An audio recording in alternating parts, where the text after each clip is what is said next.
ladies, and welcome to my channel. My name is Aisha, aka Nurse Aisha. For those of you that are new to this platform, welcome to our female-to-female conversation where we focus on women's health. Please do not forget to subscribe, like, and comment down below. You can also press the notification bell so that you are notified every time that I upload a new video. On this episode, we're going to talk about menstrual health as well as menstrual hygiene. Now, when it comes to menstrual health, I'm going to talk to you a little bit about what that actually means and if there's anything that really describes what menstrual health is for us as women and girls. And then when it comes to menstrual hygiene, we're going to focus about period taboos, period shaming, and just what to do when you're on your period and what to teach our girls. So let's get started with the basics. What is a menstruational cycle? The first phase of your menstruational cycle is your menstruation, your period. The second phase of your menstruational cycle is the follicular phase. And then the third part is ovulation phase. And then after that, you go to the luteal phase. That is basically the 4 phases of your menstruational cycle. This cycle lasts from 28 to 35 days. Some more, some less, depending on if you're regular or not. And then this circle of life repeats again. Let's dive deeper into what your period is. This is when you bleed from your vagina. And the reason why you bleed is because when you ovulate and the egg is mature but does not get fertilized, this egg breaks down in particles as well as the shedding of the first layer of your womb, your uterus. This shades out of your body and comes out as blood. That's basically what your menstruation is, or your period is. What happens is when you get to puberty as a woman with female genitals and a womb, your reproductive hormones start developing. With your reproductive hormones as well as your body changing around puberty, you start your period. For some women, obviously, it's later or earlier. The period basically lasts for 2 to 7 days. It should be a bit heavier in the beginning and then lighter as the days go by. Now, when you just started your period, it might not be a regular occurrence, but after a while, it will come every month, once a month, unless you have any type of treatment or medical condition.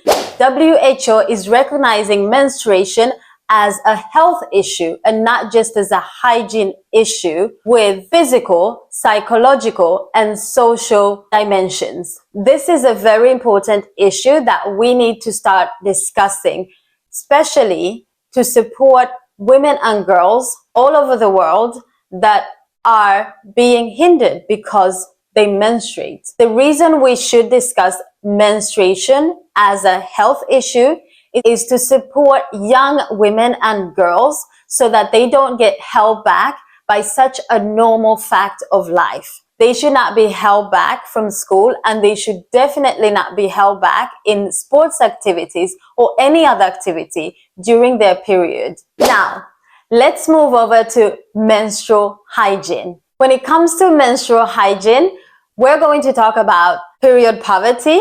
We're going to talk about period taboos, as well as period shaming. We're also going to talk about the political part of menstrual hygiene that has become a very big debate in politics when it comes to sanitary products. So when we start our periods, we need sanitary products to be able to collect the blood that comes out. Now, the main products that we usually use are sanitary pads, tampons, the menstrual cup, as well as period pants. Others, due to period poverty, use other products. Personally, I prefer a sanitary pad, but recently, I have tried the period pants. Now, let me know down below what you prefer to use when you're on your period. Do you use a pad? Do you prefer tampons?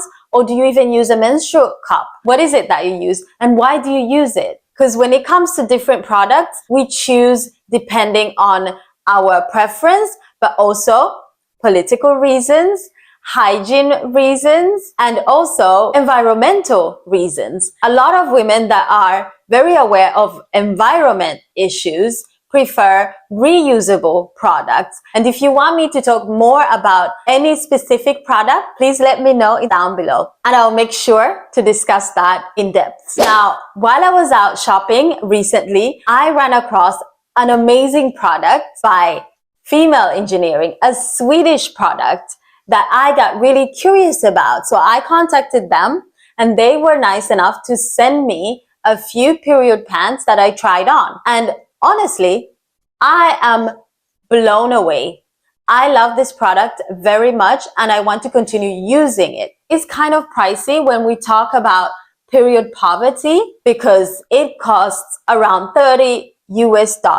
So it's obviously not for everyone. If you use period panties, please let me know in the description box below, especially when it comes to the price. What are we willing to pay in today's society for sanitary products such as a period pant? So I love this period pant very much, that I'm incorporating it little by little during my period now. So menstrual hygiene has become a very political issue, and the reason being is that sanitary pads are more and more expensive, unfortunately, and not everyone can afford them. When it comes to the political debate around sanitary products, the ones that are upfront and all the way above every country is Scotland. After a 4-year campaign, Scotland became the first country in the world to make sanitary products available for free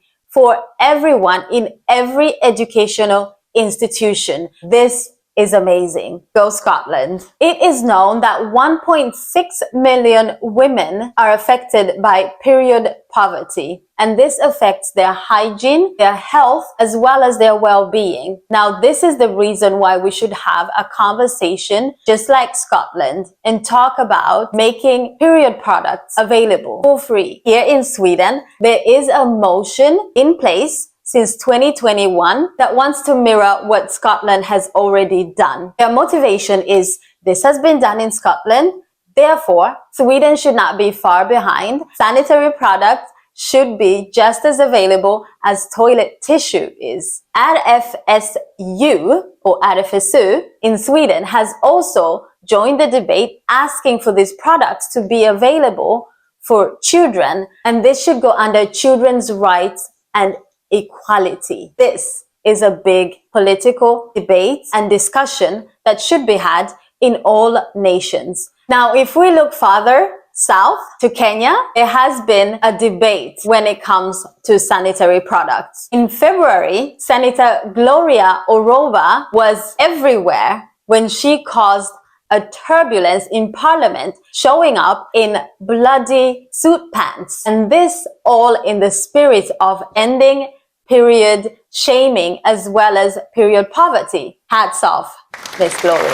That was an amazing stunt to show how important it is, because even grown people in parliament got really uncomfortable to something as normal as a menstrual period. So now imagine what would happen to young women and girls if this happened. So thank you, Miss Orova. If you have anything that you want to discuss more when it comes to women's health, please make sure to comment down below and I'll dive into it. And also make sure to visit my other platforms on Instagram, TikTok, Facebook for more information. All right, thank you for watching, and I'll see you in my next video.